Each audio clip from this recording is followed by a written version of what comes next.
नमस्कार. आज Python data analyst बद्दल बोलायचं आहे. पायथॉन डेटा अॅनालिस्ट म्हणजे काय? नेमकं काय काम करतात? कोणते स्किल्स लागतात? ते थोडंफार बोलतो आणि बरेचसे मी व्हिडिओज पायथॉन डेटा अॅनालिस्टचा जो कोर्स मी आता कंडक्ट करतोय, त्यात बरेचसे व्हिडिओज मी केलेले आहे. फक्त एक ओव्हरऑल आयडिया येण्यासाठी किंवा पायथॉन डेटा अॅनालिस्टमध्ये काय-काय गोष्टी शिकायला पाहिजे, हे सांगण्यासाठी मी हा व्हिडिओ करतोय. जिथे मी तुम्हाला थोडंसे डायरेक्शन देईल, की कसे तुम्ही वेगवेगळे जे टॉपिक्स मी घेतोय, त्याच्याशी कसे रिलेट करू शकता आणि ॲज अ डेटा अॅनालिस्ट म्हणून जेव्हा काम करण्याची गरज येते पायथॉन स्पेसिफिक, त्यावेळेस कोणत्या-कोणत्या गोष्टीवर फोकस करायला पाहिजे ते महत्त्वाचं आहे. ते इथे सांगण्याचा प्रयत्न करतोय. आता सर्वात प्रथम पायथॉन डेटा अॅनालिस्ट म्हणजे काय? तर पायथॉन डेटा अॅनालिस्ट म्हणजे काय? हे डेटा अॅनालिस्टचं जे काम आहे, जे आतापर्यंत आपण म्हणतो ना, की एक्सेलमध्ये म्हणा किंवा पॉवर बीआयमध्ये म्हणा किंवा टॅब्ल्यूमध्ये म्हणा, अशा बऱ्याचशा गोष्टी टूल्समध्ये जे होतं, तेच काम पायथॉनमध्ये होतं आणि पायथॉनमध्ये मग data collection, data analysis, data visualisation वगैरे ह्या बऱ्याचशा गोष्टी होतात. परंतु पायथॉनच का, की पायथॉनमध्ये भरपूर काही असे फीचर्स आहे जे खूप इफेक्टिव्ह आहे आणि आणि हे जास्तीत जास्त ठिकाणी पायथॉन यूज केलं जातं आणि पायथॉन एवढं व्हर्सटाईल आहे, एवढं फ्लेक्सिबल आहे, की ते त्याचा वापर करून काहीही आपल्याला अचीव्ह करता येतं. त्यासाठी पायथॉन डेटा अॅनालिस्टमध्ये आपण जेव्हा ॲज अ डेटा अॅनालिस्टचा रोल बघतो, तेव्हा आपल्याला बऱ्याचशा गोष्टी कन्सिडर कराव्या लागतात आणि त्यासाठी पहिली गोष्ट असते की डेटा. डेटा आपला महत्त्वाचा आहे. जो काही डेटा येतोय बिझनेसमध्ये डेटा जो असतो, बिझनेसमध्ये डेटा जनरेट होत असतो. एव्हरीडे काही ट्रान्झॅक्शन्स होतात. कुठेतरी बिझनेस आहे, तिथे कस्टमर्स आहे, काही प्रोडक्ट्स आहे. ते सर्वांची इन्फॉर्मेशन कुठे ना कुठे सिस्टममध्ये स्टोअर होत असते.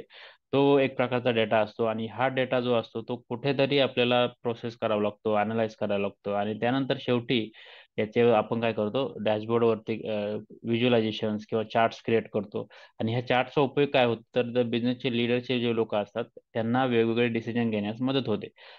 एक्झाम्पल द्यायचं जर झालं तर एखादा प्रोडक्ट आहे, एखादा प्रोडक्टचा परफॉर्मन्स कसा आहे, मागच्या महिन्यात तो प्रोडक्ट किती वेळा सेल झाला आहे, त्याच्यातून प्रॉफिट किती भेटला, कॉस्ट किती आहे, या सर्वांचं अनालिसिस करण्यासाठी आपल्याला हे पायथॉन टूल म्हणा किंवा पॉवर बीआय टूल असे टूल्स वेगवेगळे मदत करतात आणि जो रॉ डेटा असेल तो रॉ डेटा घेऊन व्हिज्युअलायझेशन्स क्रिएट करून मग बिझनेसचे जे लीडर असतात ते शक्यतो नॉन टेक्निकल लोक असतात, त्यांना माहित नाही, त्यांना फक्त माहित असतं की हा पर्टिक्युलर प्रोडक्ट आहे, मग ह्या प्रोडक्टला माझा हा प्रोडक्ट चालतोय का नाही मार्केटमध्ये, त्याचा परफॉर्मन्स कसा आहे हे बघायचं आहे. तर त्यासाठी आपल्याला हे चार्ट्स क्रिएट करणं गरजेचं असतं आणि हे चार्ट्स क्रिएट केल्यानंतर मग आपण ते चार्ट्स बघून ते बिझनेसचे लोक जे असतात त्यावर डिसिजन घेतील. तर काही प्रोडक्ट जर चांगले परफॉर्म करत असेल तर त्यांचे प्रोडक्शन अजून वाढवायचं, काही प्रोडक्ट परफॉर्म करत नसेल तर मग त्याचं अनालिसिस करायचं, नेमकं काय चुकतंय, प्रोडक्ट चुकीचं आहे की मार्केटिंग चुकतंय, की अजून काही प्रोडक्टचा परफॉर्मन्स व्यवस्थित नाही, अशा बऱ्याचशा गोष्टी असतात ते त्यांना फिगर आउट करायला हे सोपं होतं. तर ॲज अ डेटा अनालिस्ट म्हणून जेव्हा तुम्हाला काम करायची वेळ येते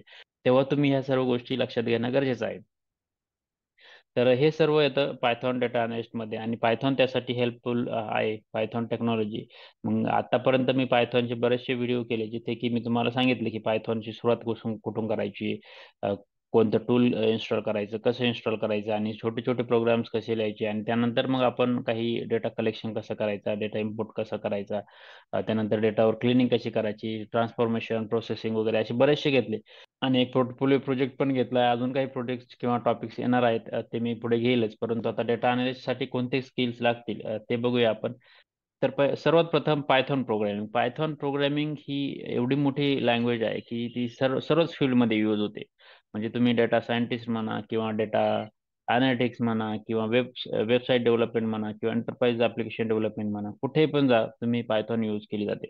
परंतु आपल्याला काय करायचं स्पेसिफिक टू डेटा अनालिस्ट बघायचे तर त्यासाठी आपल्याला NumPy, Pandas, Matplotlib आणि Seaborn ह्या लायब्ररीज लागणार आहे. तर ह्या लायब्ररी तुम्ही शिकणं गरजेचं आहे पायथॉन प्रोग्रामिंगमध्ये. त्यानंतर डेटा मॅनिप्युलेशन आणि अनालिसिस. जसं मी म्हटलं की जो काही रॉ डेटा येतोय त्याचं डेटा मॅनिप्युलेशन आपल्याला करता आलं पाहिजे, त्याचं अनालिसिस करता आलं पाहिजे. म्हणजे जो तुमची अनालिटिकल थिंकिंग आहे ना ती असणं गरजेचं आहे की एखादा डेटा आहे तर त्यावर तुम्ही कोणत्या कोणत्या प्रकारचं अनालिसिस करू शकता, ते बघणं गरजेचं आहे. त्यानंतर data cleaning and processing, missing data, outliers and redundant information जे असेल ते फाइंड आउट करायचं. मग आता मिसिंग डेटा म्हणजे काय असतं की कधी कधी कसं असतं ना की कोणताही प्रोडक्ट जे डेटा आहे मशीन जनरेट करतात किंवा डेटा एंट्री ऑपरेटर असतात ते डेटा टाईप करण्याचं काम करतात आणि डेटा एंटर करतात. तर मे बी पॉसिबल की त्यांनी चुकीचा डेटा टाकला आहे, काही कॅरेक्टर टाकले, जंक कॅरेक्टर वगैरे टाकले, किंवा डाटा टाकायचं विसरले, असं होऊ शकतं. किंवा काही सिस्टम असतात की त्या सिस्टममधून ऑटोमॅटिक जनरेट होतं, पण काही टेक्निकल ग्लिच आली त्या सिस्टममध्ये तर तो डेटा व्यवस्थित पूर्ण येत नाही तर तो मिसिंग असू शकतो. आउटलायर्स असतात. आउटलायर्स म्हणजे काय की रेग्युलर डेटा असतो आणि एखादा खूपच आउटसाइड असतो. म्हणजे सपोज एखादा एक्झाम्पल द्यायचं जर झालं तर टेम्परेचरचा डेटा आहे. तर आपण 10 दिवसाचं टेम्परेचरचं कॅल्क्युलेट करतोय. 10 दिवस बरोबर एकदम लेट से 35 ते 40 आपलं टेम्परेचर असते जनरली, म्हणजे ऑन ॲव्हरेज. परंतु एक दिवस 45 टेम्परेचर आहे. तर तो एक झाला आउटलायर. म्हणजे जनरली 9 दिवसांचं टेम्परेचर सेम आहे, परंतु एक दिवसाचं जे आहे ते आउटसाइड आहे. मग ते अनसिजनेबल झालं म्हणून म्हणू शकतो आपण की जे आउटलायर आहे. तर असे आउटलायर आपल्याला फाइंड आउट करावे लागतात. रिडंडंट डेटा म्हणजे जो डुप्लिकेट डेटा असेल किंवा जो अननेसेसरी डेटा आहे ते आपल्याला माहिती करून घेणं गरजेचं असतं, आणि मग त्याच्यात ते आपण क्लिनिंग प्रोसेसिंग करू शकतो. आणि मग आपण डेटा व्हिज्युअलायझेशन करतो. डेटा व्हिज्युअलायझेशनसाठी मॅटप्लॉटलिब आणि सीबॉर्न आणि प्लॉटली असे 3 लायब्ररीज आपण बघितल्या होत्या की आपण कसे व्हिज्युअलायझेशन क्रिएट करतो पायथॉनमध्ये. ते शिकून घ्या व्यवस्थित. आणि त्यानंतर स्टॅटिस्टिक्स आणि प्रोबॅबिलिटी. जेव्हा आपल्याला अनालिटिकल प्रोसेसिंग करायची असते त्यावेळेस आपल्याला स्टॅटिस्टिक्सचे काही फंक्शन्स माहिती असणं गरजेचं आहे. जसं की हायपोथेसिस टेस्टिंग काय आहे, रिग्रेशन अनालिसिस वगैरे. हे एक्झाम्पल जसे जसे येईल तसे मी व्हिडिओ घेत राहणार आहे. परंतु तुम्ही पण ह्या गोष्टी अंडरस्टँड करून घ्या. डेटा अनालिस्ट जेव्हा आपण काम करतो तेव्हा आपल्याला हायपोथेसिस टेस्टिंग किंवा स्टॅटिस्टिक्सचे काही फंक्शन्स येणं गरजेचं असतं, जेणेकरून ते आपल्याला व्हिज्युअलायझेशन क्रिएट करायचे त्यासाठी हेल्पफुल असतील. एसक्यूएल स्किल एक महत्वाचं आहे, जसं आपल्याला मायक्रोसॉफ्ट एसक्यूएल सर्व्हर, ओरॅकल, माय एसक्यूएल आणि एसक्यूएल लाईट असे 2-3 जे टूल्स आहे, कोणते पण आपण याच्यातलं कोणतेही एक टूल शिकू शकता. आणि एक जर टूल येत असेल तुम्हाला तर तुम्ही कोणत्याही टूलमध्ये काम करू शकता.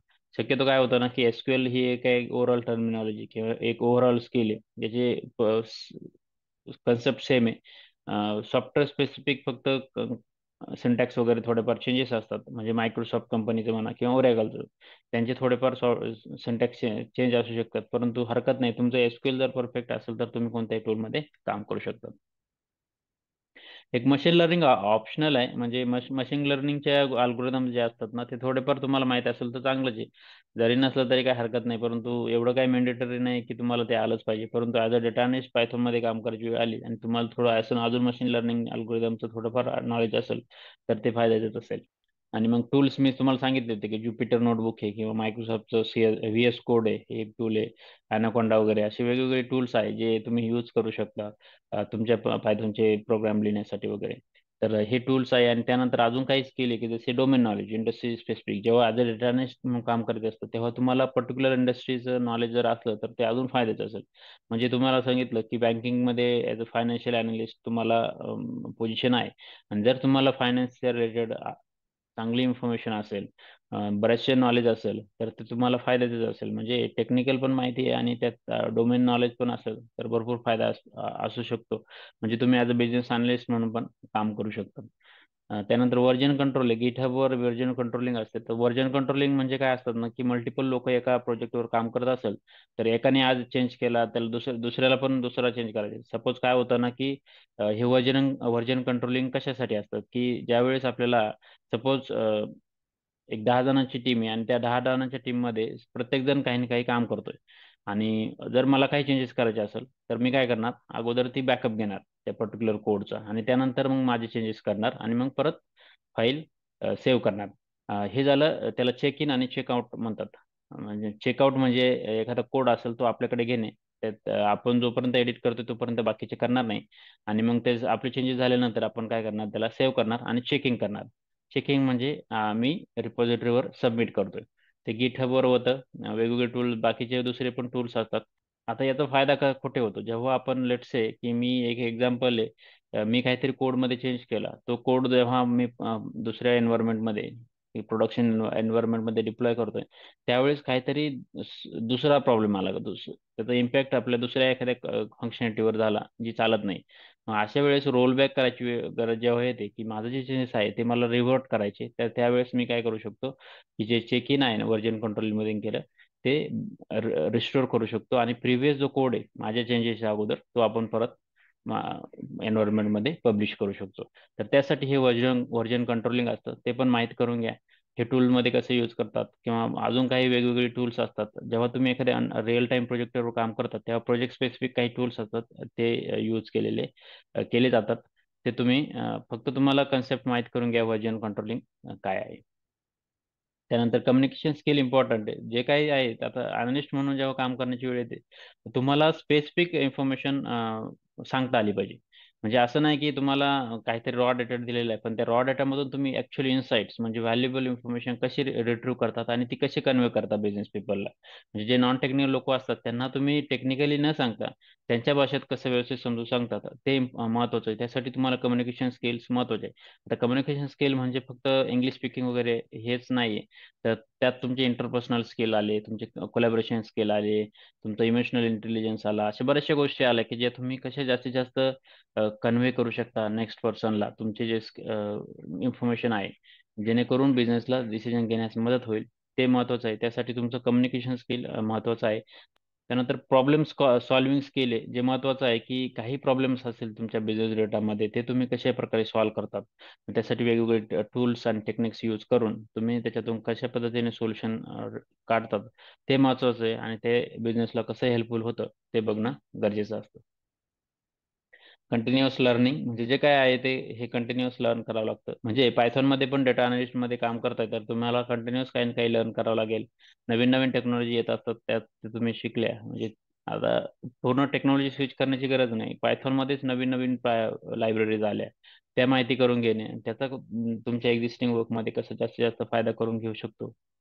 ते बघायचं आणि ते शिकत राहायचं. तर अशा पद्धतीने ह्या काही गोष्टी आहे की ज्या पायथन डेटा अनालिस्ट म्हणून तुम्ही हे करू शकतात. आणि जर तुम्हाला एक्सेल, पॉवर बीआय, टॅब्ल्यू वगैरे ह्या गोष्टी येत असेल तर तुम्हाला पायथॉन शिकण्याची गरज आहे. तर तुम्ही पायथॉन शिका. पायथॉनमध्ये मी बेसिक पासून बरेचसे व्हिडिओ घेतलेले आहे. तर तिथून चालू करा. तुम्हाला जास्तीत जास्त याचा फायदा होईलच. म्हणजे आता म्हणतो ना की आपण फक्त पॉवर बीआयला कॉल येत नाही किंवा फक्त टॅब्ल्यू साठी कॉल येत नाही तर तुम्हाला ऍडिशनल हे स्किल असलं पायथॉनचं तर तुम्हाला जास्त स्कोप आहे, जास्त अपॉर्च्युनिटी आहे. त्यामुळे ह्या गोष्टी शिकण्याचा प्रयत्न करा. एवढं अवघड नाहीये. ह्या गोष्टी शिकल्या तर होतात. एवढं मी खात्रीने सांगू शकतो. तुम्हाला काही प्रश्न असतील तर कमेंटमध्ये विचारायला विसरू नका. हा व्हिडिओ आवडला असेल तर लाईक करायला पण विसरू नका. धन्यवाद.